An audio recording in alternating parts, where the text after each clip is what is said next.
Yeah, so of course, the race soldier who murdered Jemel Roberson, all right, 26-year-old young man who had a son doing his job and gets murdered, right?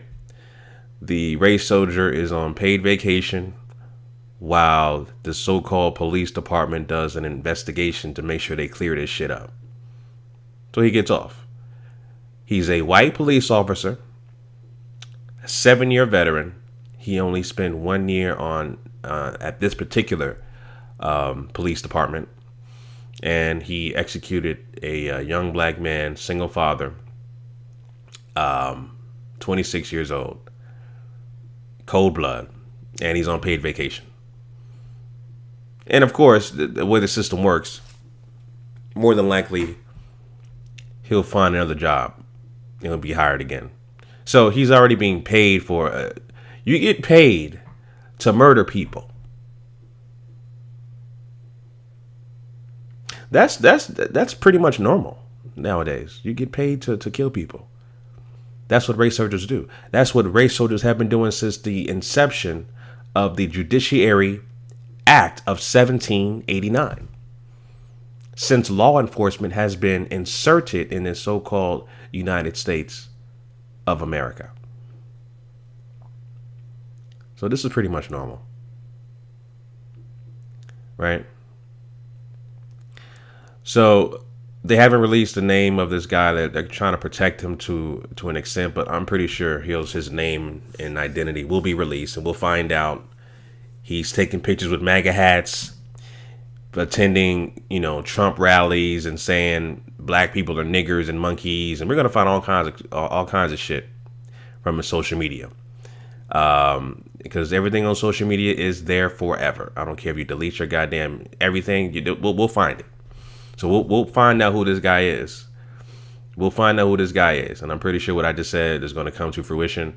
We'll find out how racist and a guy who practices white supremacy he is.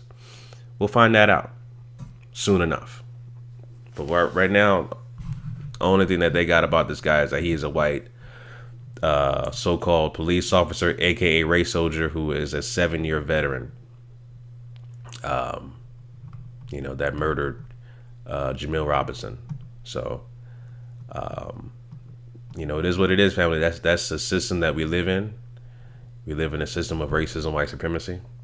And again, like I said, Jemel Roberson was, just doing his damn job as a security guard with his security uniform on and trying to apprehend a suspect. Someone called the cops. And that's another thing also. When you call the cops on a particular crime scene,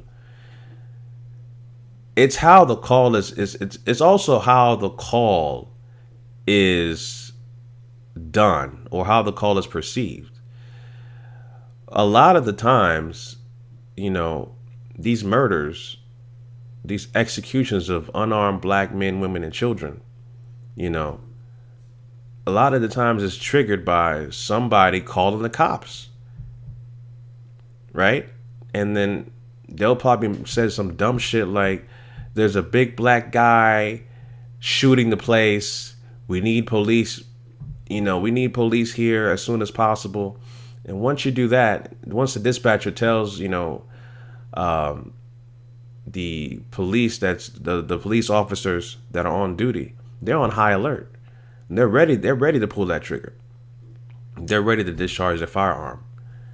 Once you tell somebody, hey, we got a big black nigger shooting people with the firearm and he's going crazy, these police officers are on high alert and trigger happy.